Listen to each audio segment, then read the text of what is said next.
Jared Parry for Boxing Social in association with Empire Fight Store and Forged Irish Stout. Delighted to be joined by a victorious Mark Jeffers. Big win tonight over Darren Johnstone. Brutal knockout also. Yeah, like I said in the last interview, just glad Darren's okay. But yeah, big knockout, just what I expected. So obviously that was a big knockout like we just said, but then we're looking at the division, especially with Boxer, like on the Boxer card. Chelli is the British Super Middleweight champion, and he looks set to be fighting Callum Simpson. How do you feel about that, considering you went and beat Chelli just not so long ago? Yeah, I've been asked this so many times. To be honest, I'm not asked, truthfully. Everyone keeps going on about, oh, you should be boxing for the British title and that, but what am I going to do? Cry over it, get on with it. I'm not asked about that. It's a nice title. I want to go on to bigger things anyway, so I want the European title. And then if the British title comes up in the future, it comes up, but to be honest, I'm not asked about it. You mentioned the European title held by Kevin Sadjo. Obviously, Jack Cullen fought him like you said in the gym. You referenced in the post-fight interview that he knocked out Cullen and then started doing press-ups, and you said you're going to do exactly the same to him. Yeah. How sweet would it feel for you to do that, to sort of roll the reverse for your gym mate? Oh, it will happen, 100%. I know exactly how to beat Sadjo. He'll walk on to shots and I'll knock him out as well. I was going to say, is that really the plan though? Like you said, because with boxing it does seem a bit tied up with the British title, and like you said, you want bigger and better things. Is that what you're gunning for now, the Sadjo fight?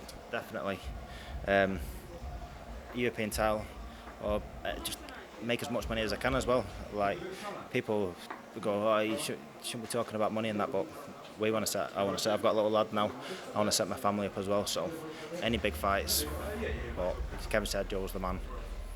So, if you were to assess the landscape in about 18 months' time, where would you see yourself, not only domestically, but in the world rankings in Super Middleweight, as it's quite a bubbling division at the minute?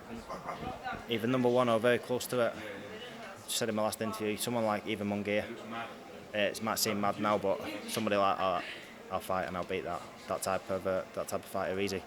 So you look at fighters like you said there, like we've seen Munguia last week went in against Canelo. Obviously, he's coming towards the end of Canelo's career, people are saying. I don't know how many fights he's got left myself, but obviously the Munguia is a young fighter coming through. Like, just how much could you sink your teeth into a fight with a name like Munguia, who sells out in America quite well, obviously in Mexico also, but how much would that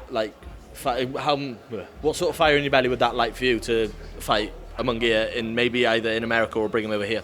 Therefore, I'm not stupid. Me, I know I've got to build my name, build my record. But like, I'm 18-0 now. I'm 26. Obviously, I'm a bit behind in the profile and that, but I know my level, and something like that will make me 10 times better. Like with the Chelli fight, 2 weeks notice. If I'm the underdog, I'm 10 times the fighter. So yeah, Munguia, that's where I want to be aiming. Brilliant. So then, just a prediction then, really. On, I know what you said you're sick of hearing about the Chelli Simpson fight, but if you had a prediction for that fight, which way would you swing with that one? Simpson, I think I will stop him late on. Brilliant. Well, Mark, congratulations again tonight, and it's good to see you back in the ring. All the best, and all the best for the future. Cheers, mate.